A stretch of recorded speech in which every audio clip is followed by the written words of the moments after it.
নমস্কার, the news counter .এসে আপনাদের সঙ্গে আমি সুমিত চৌধুরী। আজকের এপিসোডে আমার কোনো কঠিন রাজনীতির চর্চা নয়। চলুন আজকে বরং একটু ধর্মচর্চা করা যাক। আর আপনারা তো দেখতেই পাচ্ছেন যে ধর্মের বাজার বেশ গরম যাচ্ছে। রাম মন্দিরের পালা মিটতে না মিটতেই শ্রীকৃষ্ণ জন্মভূমির বাজার গরম হতে না হতেই দীঘার ঘাটে জগন্নাথ দেব স্বয়ং ভেসে চলে এসেছেন পুরী থেকে। এইসব মিলিয়ে আমিও ভাবলাম যে একটু ধর্মচর্চায় মন দিলে পারে এই কঠিন কঠিন রাজনীতির এপিসোড থেকে বরঞ্চ আর একটু বেটার রিচ আসতে পারে। আর জোকস অ্যাপার্ট, আমার আজকের এপিসোডটা আসলে আমার অনেক দিনের একটা জিজ্ঞাসার উত্তর পাওয়ার চেষ্টা। এখন মনে হলো যে আমি যেটুকু এগোতে পেরেছি বা খুঁজতে পেরেছি সেটা আমার যারা দর্শক রয়েছেন, যারা নিয়মিত দেখেন, এবং আমি খেয়াল করে দেখেছি যে তারা প্রত্যেকেই সমাজমনস্ক। তাদের যে সামাজিক রাজনৈতিক চিন্তাভাবনা সেটা সামাজিক প্রেক্ষিত থেকে বিচ্ছিন্ন কিছু নয়। এবার মূল গল্পটাতে ঢুকি। আমার দীর্ঘদিন ধরে একটা জিজ্ঞাসা ছিল যে ধর্মতলা নামটা ঠিক ধর্মতলা হলো কেন? কারণ এখন যে চৌরঙ্গিকে আমরা দেখি তার সঙ্গে ধর্মাচরণের কোনো যোগ খুব একটা কিছু নেই। হ্যাঁ, এটা ঠিক যে একটা টিপু সুলতানের মস্ক রয়েছে, সেটাও অনেক নবীন আমলের ব্যাপার, কিন্তু ধর্মতলা নামটা বহু পুরনো এইটুকু জানা ছিল। এবং এটা একটা ন্যারেশন ছিল যে এখানে আগে আরও একটা বড় মসজিদ ছিল, মানে টিপু সুলতানের মসজিদ তৈরি হওয়ার আগে, এবং সেখানে নামাজিদের এবং অন্যান্য মানুষজনের প্রচুর জমায়েত হতো, অর্থাৎ ধর্মাচরণের একটা খোলা ক্ষেত্র ছিল যেখানে পরে একটা ঘোড়ার আস্তাবল গড়ে ওঠে। সেই থেকে জায়গাটার নাম ধর্মতলা। কিন্তু আমার কেন জানি না সেটাকে খুব একটা গ্রহণযোগ্য ব্যাখ্যা মনে হচ্ছিল না। তারপর খুঁজতে খুঁজতে যেটা আমার কাছে বেশি গ্রহণযোগ্য ব্যাখ্যা মনে হয় যে আগে এই এলাকাটাতে ধর্ম ঠাকুরের একটা প্রভাব ছিল, এবং ধর্ম ঠাকুরের প্রভাব এই নিম্ন গাঙ্গেয় আমাদের বাংলায় বৌদ্ধ ধর্মের পতনের পর বেড়েছিল, এবং প্রবলভাবেই বেড়েছিল এটা আমি জানি। কারণ হচ্ছে একটাই, যে যখন পাল যুগের বৌদ্ধ ধর্মের পতন ঘটে এবং ব্রাহ্মণ্য ধর্মের সেন রাজাদের আমলে একটা উত্থান হলো, তখন যেটা হলো সেটা হচ্ছে যে নিম্নবর্ণের মানুষ এবং বৌদ্ধ ধর্মাবলম্বী যারা, তাদের উপরে একটা ধর্মীয় অত্যাচার শুরু হয়। এই গল্প তো আপনারা সকলে জানেন। যেমন সুবর্ণ বণিক আমাদের একটা বড় প্রভাবশালী সমাজ, তাদের মধ্যে যেমন গন্ধ বণিকরাও রয়েছেন। এই গন্ধ বণিকদের এবং সুবর্ণ বণিকদের রাজা বল্লাল সেন যুদ্ধের জন্য টাকা দিতে রাজি না হওয়াতে অচল ঘোষণা করে দিয়েছিলেন।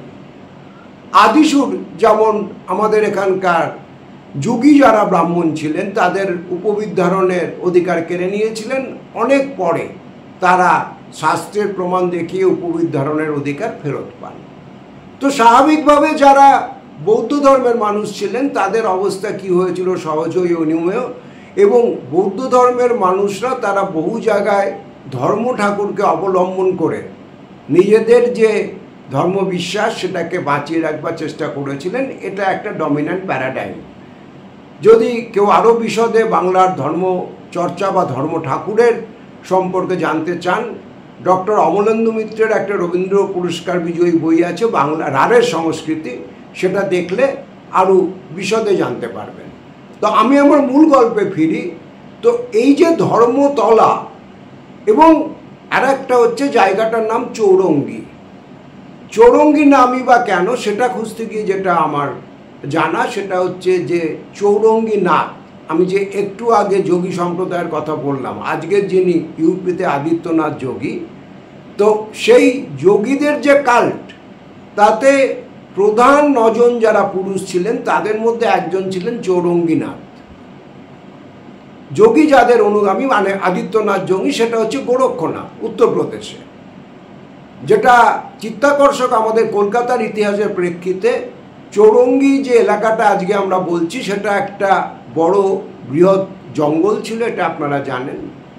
মনুষ্য বসতি একদম ছিল না এটা ঠিক না। ঐতিহাসিকভাবে যেটা এখন প্রমাণিত হচ্ছে যে না, ডিহি কলকাতা এবং গোবিন্দপুরে মানুষজন, বিশেষ করে যখন সপ্তগ্রামের পতন ঘটতে শুরু করেছে তখন এখানে জনবসতি গড়ে উঠতে শুরু করেছিল। কিন্তু তারও বহু আগে যখন একান্তই ঘন জঙ্গল, সেখানে এই যোগী সম্প্রদায়ের চৌরঙ্গীনাথ তিনি তপস্যা করেছিলেন এই গভীর জঙ্গলে, এবং তার নাম অনুসারে এই অঞ্চলের নাম হয়েছিল চৌরঙ্গী, অর্থাৎ এই বাবা চৌরঙ্গীনাথের নামের স্মৃতিতে।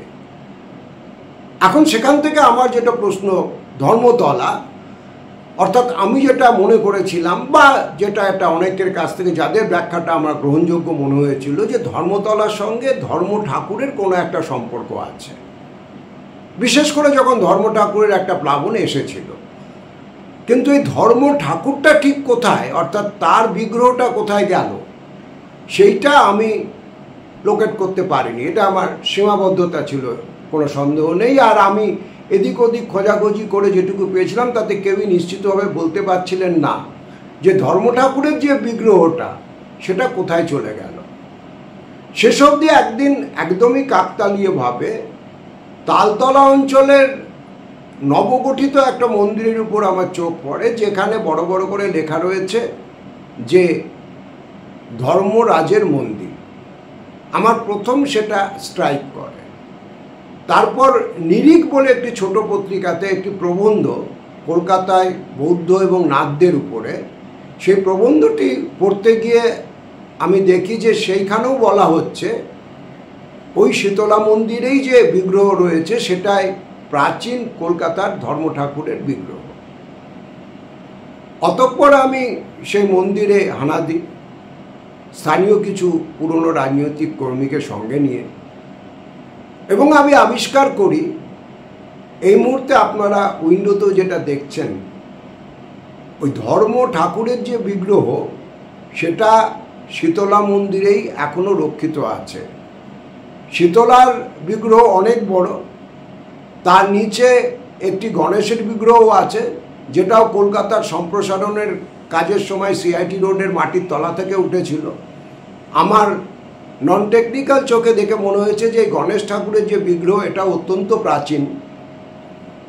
আর ধর্ম ঠাকুরের যে বিগ্রহ ওখানে রয়েছে তার বয়স তাহলে কত? নিশ্চয়ই জব চার্নক যখন কলকাতায় আসছেন তারও আগে থেকে তার বয়স হবে। এখন যারা এখানে পুজো করেন, সেই সুনীল পণ্ডিতের সঙ্গে আমরা কথা বলেছিলাম। সুনীল পণ্ডিত নিজেই 4 পুরুষের পুরোহিত। তো সুনীল পণ্ডিতের যেটা বক্তব্য, এই বিগ্রহর বয়স হচ্ছে 350 বছর। আর এখন যে মন্দির যেখানটাতে আছে, এই কাঠামোর মন্দির, এখনকার মন্দিরটা নতুন করে তৈরি হয়েছে, যার উপরে ওরা বড় বড় করে শীতলা মন্দিরের নিচে ধর্মরাজের মন্দিরও লিখেছেন বলে আমার চোখে পড়েছিল। তার আগে 1210 সালে, অর্থাৎ প্রায় 222 বছর আগে, যখন কলকাতা সবে তৈরি হচ্ছে, নতুন কলকাতা, আমি আবারও বলবো যে কলকাতা আগেও ছিল, শহর কলকাতা যখন তৈরি হচ্ছে তার একদম আদি পর্বে ওখানে প্রথম মন্দিরের চুনসুরকির কাঠামো তৈরি হয়েছিল। এইটুকু ইতিহাস আমরা এখনকার সেবায়িতের, এই প্রজন্মের সেবায়িত সুনীল পণ্ডিতের কাছ থেকে পেলাম। আমরা খুব ছোট্ট করে একবার শুনে নিই সুনীল পণ্ডিত ঠিক কি বললেন। এইখানে যে ধর্ম ঠাকুরের মূর্তি রয়েছে, এই মূর্তিটার বয়স আনুমানিক কত? 350 বছর। 350 বছর আগে যে মূর্তিটা আছে, এই মূর্তি বরাবর এখানে 200 বছর আগে, 250 বছর আগে, 200 বছরও বেশি আগে, 200 বছর আগে বিগ্রহ। তার মানে ইংরেজরা শহরে আসার আগে থেকে, যখন এটা গোবিন্দপুর এবং কলকাতা, তখন এই মূর্তি ছিল। আচ্ছা, আর এখানে যে ধর্ম ঠাকুরের যে আপনারা বলছিলেন যে এখানে পৌরোহিত্যের অধিকার মহিলাদেরও আছে, তার কোনো নজির আছে? আগে ছিল, হ্যাঁ বললাম তো, আমার ঠাকুমা করছেন। ঠাকুমার নাম কি ছিল? গৌরীবালা দেবী, গৌরীবালা পণ্ডিত। আর দ্বিতীয় যে বিষয়টা আপনি এটা বলছিলেন যে একবার বৌদ্ধ সন্ন্যাসীরা এখানে মিছিল নিয়ে দেখতে এসেছিলেন, সেই ঘটনাটা কি ঘটেছিল? সেই ঘটনাটা ওনারা দেখতে এসেছিলেন এখানে বিগ্রহটা, শিল্পীর করে লোকগুলো এসেছিল, সেখানে তাদেরকে প্রশ্ন ওরা করেছিলেন, আমি তার জবাব দিয়েছি এবং দেখিয়েও দিয়েছি বিগ্রহটা। আপনারা এখানে বংশ পরম্পরা এটার আপনারা পূজা এবং সেবার দায়িত্ব রয়েছে। আপনি মানে কততম পুরুষ যেটা আপনারা এটা দায়িত্ব? হ্যাঁ, আসলে কততম আপনি পুরুষ? আমি এটা হচ্ছে একটা, দুটো, তিন পুরুষ, 4 পুরুষ হচ্ছে। 4 পুরুষ মতো। আপনাদের বাড়ি হচ্ছে এখানে? হ্যাঁ।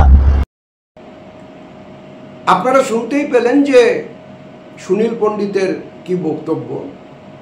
এখানে একটা খুব চিত্তাকর্ষক তথ্য আছে।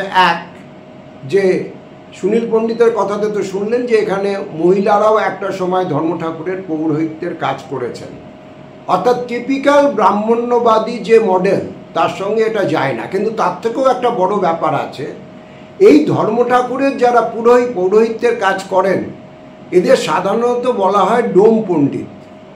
সোনারপুরের দিকে যারা থাকেন তারা জানবেন সেখানে একটা বড় কুর্মাবতার রূপী বড় ধর্ম মন্দির রয়েছে, সেখানকারও যারা পুরোহিত তারা ডোম পুরোহিত নামেই পরিচিত।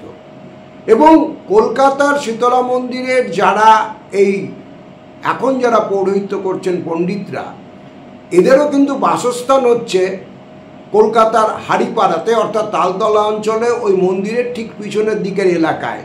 যে সমস্ত পুরনো নামগুলো নতুন নতুন পাড়া, নতুন নতুন রাস্তা, নতুন নতুন এলাকা, এবং কোথাও কোথাও একটা লম্বা উঠে গেছে নতুন কোনো বিল্ডিং, সেই সমস্ত ল্যান্ডমার্ক কিন্তু বদলে গেছে। কিন্তু পাড়ার নামগুলো কলকাতা এখনও পুরো মুছতে পারেনি, ফলে বেনিয়াটোলা, শাঁখারিটোলা, কলুটোলার মতো এখনও এই শীতলা মন্দিরের ঠিক পিছনের দিকে হাড়িপাড়া রয়েছে।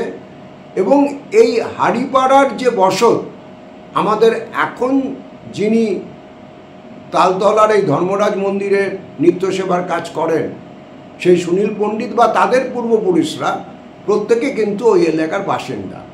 অর্থাৎ এটার থেকে একটা জিনিস আমি আবারও বলছি যে টিপিক্যাল ব্রাহ্মণ্যবাদের বিরুদ্ধে বিকল্প লোকধর্ম ধারাকে যারা আঁকড়ে ধরেছিলেন তারা ব্রাহ্মণ্যবাদী উপাচার, ব্রাহ্মণ্যবাদী আচার এগুলোর থেকে মুক্ত ছিলেন বলেই এই সুনীল পণ্ডিতের ঠাকমা নিজে দেবসেবার কাজ করতে পারতেন। এবং এই যে হাড়ি বা ডোম কমিউনিটির যারা লোক, তারাও ধর্ম ঠাকুরকে পুজো দেওয়ার অধিকারী, এবং এখনও সেই ট্র্যাডিশনটা কিন্তু ছিন্ন হয়নি, এখনও সেই ট্র্যাডিশনটা চলছে। এবং যেটা আরও ইন্টারেস্টিং সেটা হচ্ছে এই ডোম পণ্ডিত যারা, তারাও কিন্তু উপবীত ধারণ করেন, যেটা মনুবাদী বর্ণ কাঠামোয় একান্তই অসম্ভব ব্যাপার। অর্থাৎ আমি যেটা বলতে চাইছি মূল কথা, কলকাতার যে মানুষ, কলকাতার যে বসত, তার সঙ্গে বিভিন্ন ধরনের ক্রস সেকশন অফ পিপল, আমাদের সমাজের বিভিন্ন ধরনের স্তরের মানুষ তারা এখানে ছিলেন। এবং ওই সুনীল পণ্ডিত বলছিলেন, আপনারা শুনলেন, যে এই ধর্ম ঠাকুরকে বৌদ্ধরাও নিজেদেরই একটা অবতার মনে করেন, বুদ্ধের অবতার মনে করেন একটা অংশ, যে কারণে এসএন ব্যানার্জি রোড দিয়ে বৌদ্ধদের মিছিল যাওয়ার সময় তারা ধর্ম ঠাকুরের মন্দির দেখে কৌতূহলের সঙ্গে সেই মন্দিরে ঢুকে পড়েছিলেন যে কোথায় ধর্ম ঠাকুর আছে এটা দেখব। আজকে যখন হিন্দুত্বকে একটা অখণ্ড আপ কান্ট্রির ব্রাহ্মণ্যবাদী মডেলে ছাঁচে ফেলবার চেষ্টা চলছে, যখন হিন্দুত্ব প্রতিষ্ঠা করবার নামে আমাদের হিন্দু সমাজের নিচু বর্ণের মানুষজনকে দমিয়ে দেওয়ার, পিষে দেওয়ার, দলিত হিসেবে চিহ্নিত করবার এবং তাদের অধিকার কেড়ে নেওয়ার একটা চেষ্টা চলছে, এবং সর্বোপরি আমাদের বাংলার সঙ্গে খাপ খায় না এমন একটা সংস্কৃতি উপর থেকে চাপিয়ে দেওয়ার চেষ্টা চলছে বিরাট স্পন্সরশিপের মধ্যে দিয়ে, তখন বাংলার এই ধর্ম ঠাকুর, এই শীতলা ঠাকুর, সেখানে ডোম পুরোহিতের পৌরোহিত্য, এ সব কিছু একটা বিকল্প ভাষ্য তৈরি করে, যে ভাষ্য যে কোনো ধরনের মৌলবাদের বিরুদ্ধে দাঁড়ানোর ক্ষমতা রাখে। যদি আপনাদের ভালো লাগে তাহলে এই সংক্রান্ত যে আরও নানা বিষয়, হয়তো তাতে কোথাও কোথাও ইতিহাসের নিয়মে একটু জটিল বাঁক রয়েছে, তবু আমরা চেষ্টা করব সহজভাবে আপনাদের সামনে তুলে ধরতে। কিন্তু তার আগে জানা দরকার যে এই ধরনের আখ্যান, যা আমাদের সমাজ জীবন, যা আমাদের বহমান বিশ্বাস, যা আমাদের সংস্কৃতি তার সঙ্গে জড়িয়ে আছে, পেঁচিয়ে আছে, এই আখ্যান শুনতে আপনারা আরও বেশি উৎসাহী কিনা। যদি উৎসাহী হন, অনুগ্রহ করে আমাদের কমেন্ট বক্স খোলা থাকে, সেখানে কমেন্টে আপনাদের মতামত জানাবেন, আমরা অনেক বেশি উৎসাহিত হব। thenewscounter.s এই পর্যন্ত। সকলে ভালো থাকবেন, দেখা হবে আগামী এপিসোডে।